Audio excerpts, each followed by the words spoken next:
So, we have a hidden civilization living in a massive hollow spot in the Earth's crust where there's an ocean and light that sustains vegetative growth.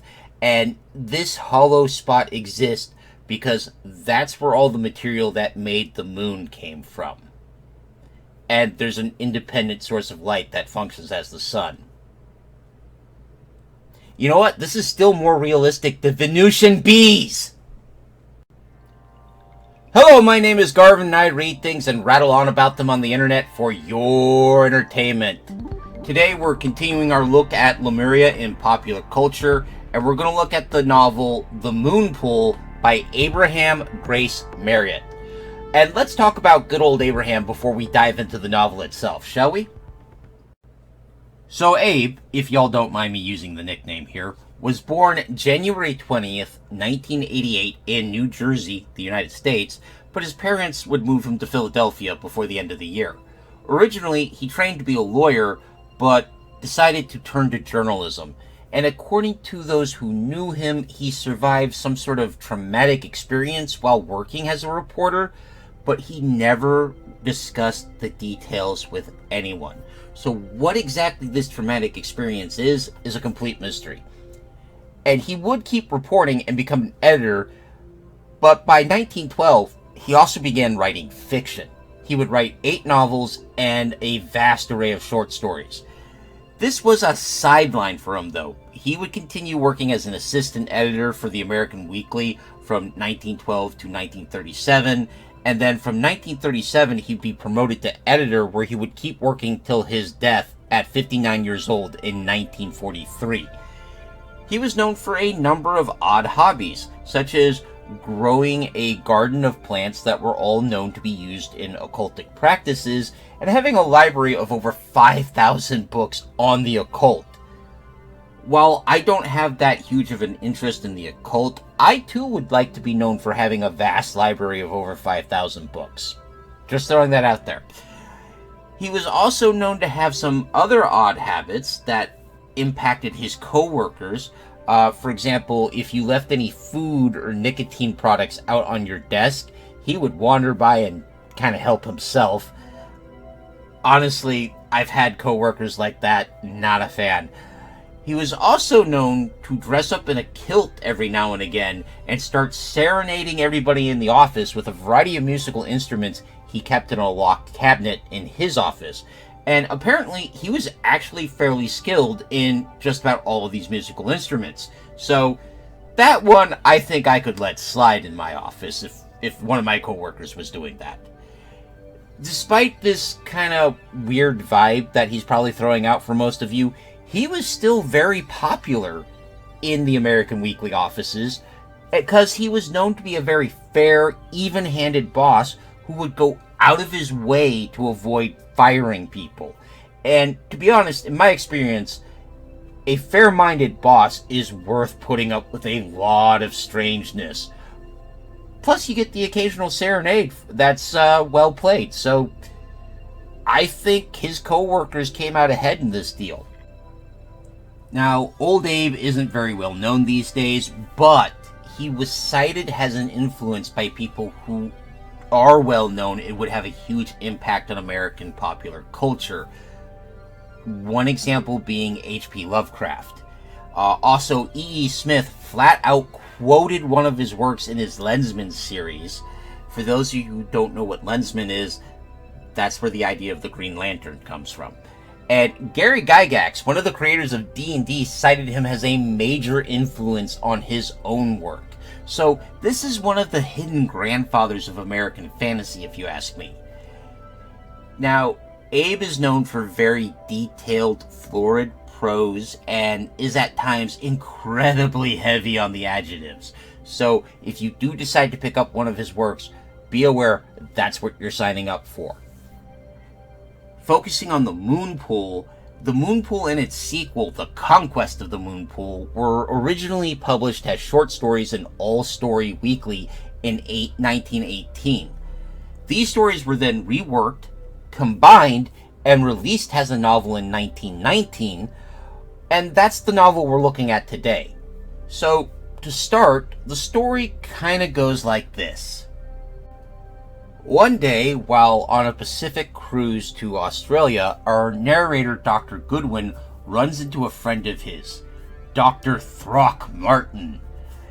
And honestly, I kind of wish that Abe had switched the names of these two characters, because Dr. Goodwin is a perfectly fine name. It just doesn't feel as, Storm of Forgotten Civilization as Throckmorton does. I apologize to anyone listening who's named Goodwin. It's a perfectly fine name. It's just, if I had to pick between of those who's going to be my action hero, I would have gone with Throckmorton. Moving on. Dr. Goodwin is somewhat confused to find Dr. Throckmorton on the ship because he's there without any of his assistants or his wife. And as far as Dr. Goodwin knew, he was supposed to be off doing field work with his wife and his assistants. So he gets in touch with Dr. Throckmorton and finds out that he had gone to Nan Modol, which is a real place, and I'm going to talk about that in a minute, to study it, and in doing so, awoke an ancient terror that took everyone but him, and he was fleeing to gather the equipment and the manpower to go back, fight this ancient terror, and get his wife and friends back. So, right away, I kind of respect Dr. Throckmorton. The being, which they named the Dweller, finds them while they're having this conversation and takes Throckmorton in the middle of the night. So, Dr. Goodwin, having really just lost his friend right in front of him, decides the best thing to do is to just adopt Dr. Throckmorton's plan and go rescue him himself. But, lacking time or funds, Dr. Goodwin decides he's just going to head out by himself, which, points for courage, Dr. Goodwin, but maybe you should have thought this through. Thankfully, because otherwise this would be a really short story, Dr. Goodwin finds allies along the way. The first being a powerfully built Scandinavian ship captain named Olaf, whose wife and baby girl were sadly taken by the Dweller the same way Dr. Throckmorton and his team were. And second, and perhaps most importantly, is an Irish-American, or maybe he's an American-Irishman. His name is Larry O'Keefe.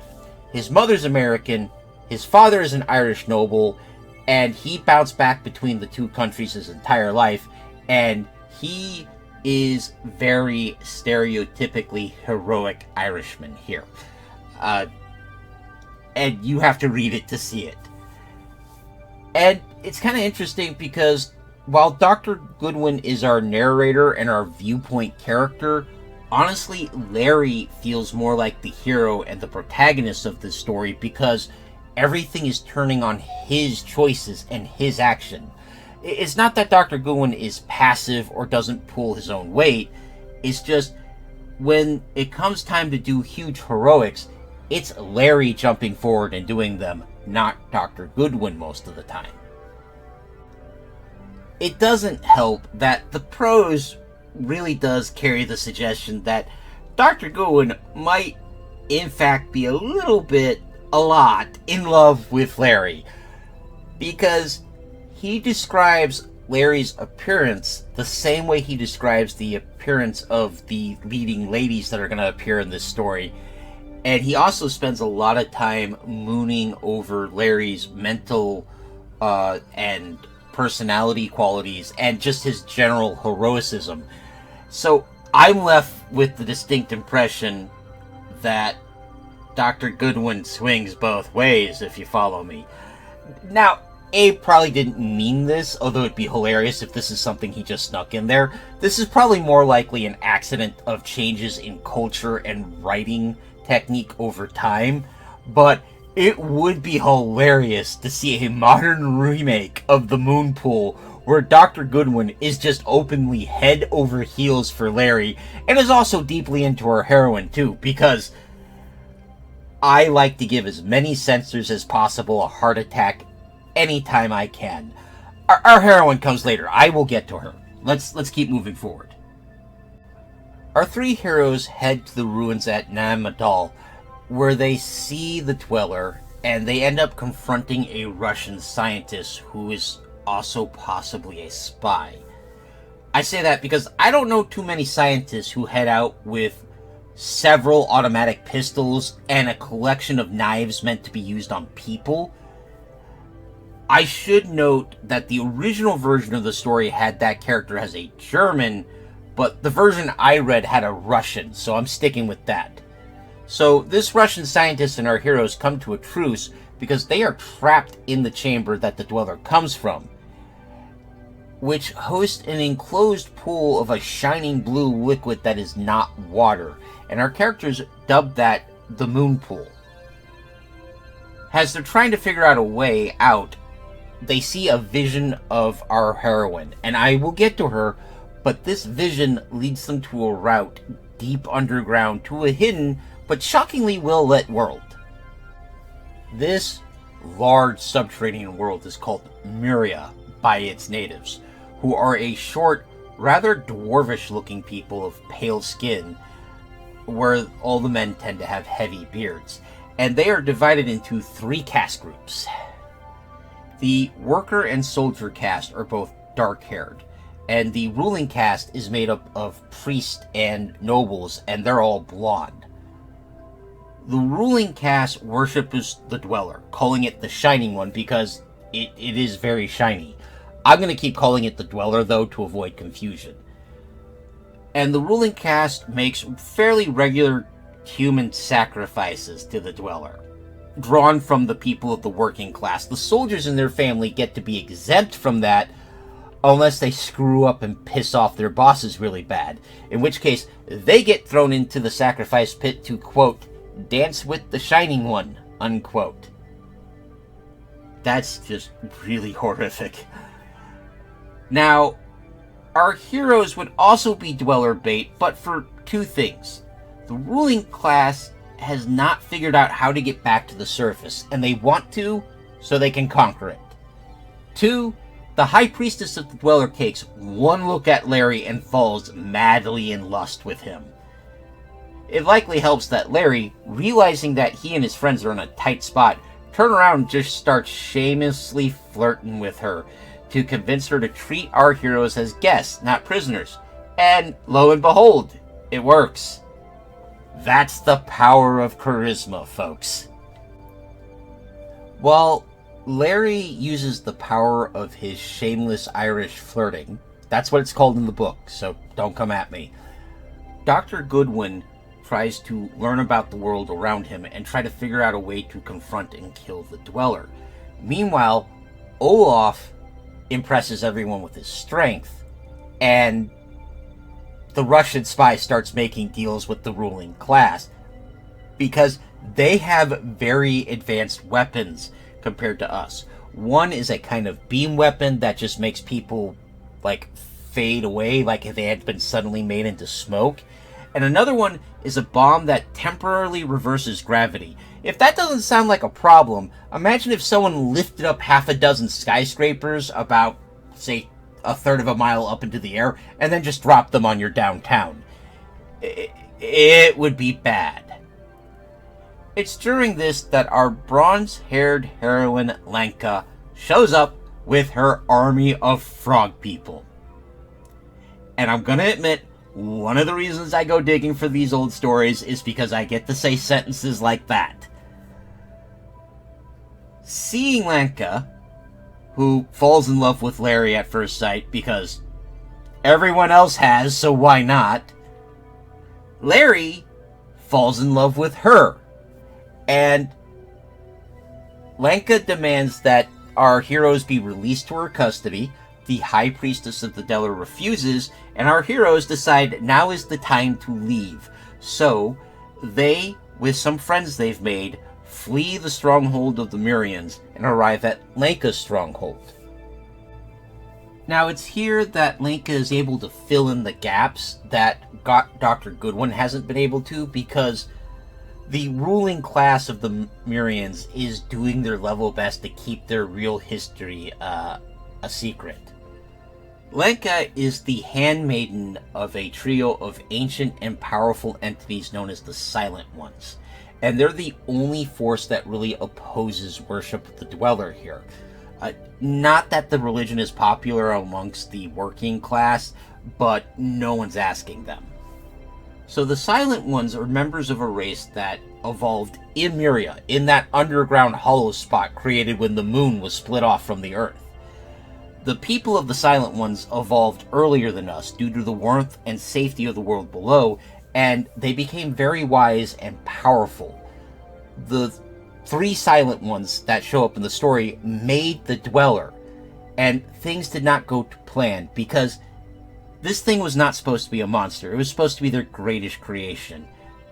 But it is a monster. It is a people-eating monsters. Despite that, the Silent Ones still love the Dweller because it's basically their child, and they can't bring themselves to destroy it because they keep holding out hope it could be reformed. And I understand where they're coming from, but man, so many people have suffered and died for thousands and thousands of years, and those 3 just kind of sat there and watched. Well, many of the people that the Silent Ones come from evolved beyond physical form. My Babylon 5 fans know exactly what I'm talking about there. But the 3 who created the Dweller were basically sentenced to stay in Moreira until they fixed this. Meanwhile, the Dweller reached out to the surface world, where Lemuria was still in effect, and was ruled by a dual monarchy of blonde moon priest and red-haired sun priest. It corrupted the moon priest and subverted their worship into worshipping it as a manifestation of the moon, and then helped them to destroy the sun priest and take over Lemuria. But at that point, the oceans came forth and drank Lemuria, and the moon priest, with the Dweller's help, led their people underground, which is where they are today. The Silent Ones sealed and hid the ways back to the surface from them in order to protect the surface people from being attacked by the Lemurians and to restrict the Dweller's access, because that moon pool that the Dweller comes from only opens up during certain moon phases, so the Dweller can only access the surface like 12 times a year tops. We also learn a little bit about the history of the Frog People, who are a separate sapient race that evolved in prehistory. The Silent Ones saw them and took pity on them because they were dodging giant prehistoric predators while in the Stone Age, and so they brought them underground to give them a safe space to evolve and create their culture and art and all that good fun stuff. The Frog People are very grateful for this, and they guard and serve the Silent Ones and their handmaidens without question. And this is a good thing, because the worshippers of the Dweller have decided that they're sick of living in fear of the Silent Ones, so they're going to do a final confrontation here. They're bringing all their armies, they're going to break the handmaidens and the Frog People. If that means conducting just a little bit of genocide, well, they already practice mass human sacrifice fairly regularly, so why stop at that? The book gives us a very satisfying mass confrontation between these 2 armies, but the victor is not decided by strength of arms. Don't get me wrong, there's a lot of heroic feats here, but it's an act of faith and willing sacrifice by Larry and Lenka as a last gambit. They voluntarily give themselves up to the Dweller to give the Silent Ones the opening needed to put an end to this nightmare once and for all. Now, before I jump into anything else, and before I forget, let me talk to you about Nan Modol, which shows up in this book. It's a real place. It's an abandoned city off the coast of an island in Micronesia, often called the Venice of the Pacific. It's a fairly apt comparison because both of the Venice and Nan Modol are built on a network of canals and waterways. That said, while the book claims Nan Modol is like 20 to 30,000 years old, actual archaeology has dated this to about the 1st or 2nd century AD, and we know who built this. This was built by a group that had come to the islands and built up a fortress so they could control the island's population. And there's actually a fairly interesting story about that, but I'm not going to get into that because that's going to add like way too much time to this video. I will link another video and a source that you can read yourself about this though, and I hope you enjoy it. While the prose is rather intensely purple, there was a lot of this book I honestly enjoyed. Now, that said, there are parts I didn't like. There's rather stereotypical treatment of natives, especially in the first part before they go into Moreira, and I honestly didn't particularly care for the natives of Moreira being pale-skinned, because that ties to a rather racist belief advanced by people like James Churchward, and we'll talk about him when I get into Mu, that basically advocate the idea that white people built all of the world's civilizations, and people of other ethnic groups and skin colors just moved in and took over those civilizations. And that's just bullshit. I'm just going to say that right now. I would have preferred that the descendants of a sunken continent in the Pacific look like Pacific Islanders or even East Asians, although granted they're all dwarves. And considering that this was an evil civilization, I was kind of able to get past it. I also want to note that Abe really enjoys having his ladies dressed in as little as possible, and his writing is somewhat typical of how his time, fiction-wise, treated women characters. So be aware of that. The plot's also rather straightforward, and it's not very complex. Same goes for a lot of the characters. Most of the characters are either heroic or villainous, and there's very little in between. That said, the story does grab onto your attention by making a lot of what it has. It's got a very interesting setup with the underground world and the civilization that lives in it.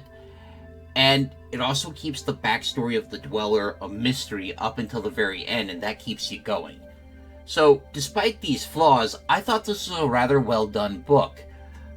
Granted, if I had to grade this book, the flaws would keep this book in the C range, which, for those of you who aren't aware, that's where I put a relatively average work. So it's a work that's not badly done, but it has flaws, or there's just nothing in it that stands out. While there's stuff that stands out in this book, it's also deeply flawed, hence the C grade. Moving past that, let's talk about Lemuria itself, which is basically a part of the background of the story and doesn't play a huge role in of itself. Like I said earlier, there's a lot of echoes of James Churchward's work, and I do talk about that in my one-shot Mu video, and I'll be talking about that more in the future. I'll link the first video below, though. The idea of a vast underground world is also something that comes up a lot, and I felt there were some echoes of the novel The Coming Race here. That's an older novel I also reviewed, and I'll put another link to that below as well. If nothing else, the fact that the ladies of Moreira keep falling desperately in love or lust with Larry O'Keefe is kind of a reflection of how all the ladies of the underworld in The Coming Race fell in love with that protagonist as well. So it's kind of an interesting echo there. I encourage you to look at both of those videos, and I hope you enjoy them. But on that note, since I'm talking about other videos I've done, I think this is a good place to end this week's video. I hope you found this video informative, or at least entertaining. If you did, please leave a like, a comment, or consider subscribing. All of these help me in my eternal struggle against the Dread Lord algorithm. Terror be on his name. If you'd like to have a voice on subjects of future videos, consider joining my Everwise patrons for $1 a month, where you can vote on polls on upcoming videos. There's a link in the description below. Right now I do have 2 active polls, so you can start voting right when you join. Speaking of patrons, I'd like to give a special thanks to Big Steve, my biggest supporter, both physically and financially, so thank you. As always, your support means a lot, Steve. Next week, we're covering Throngar and the Wizard of Lemuria by Lynn Carter. I hope you'll join me, but until then, take care of yourselves, take care of each other, and of course, keep reading.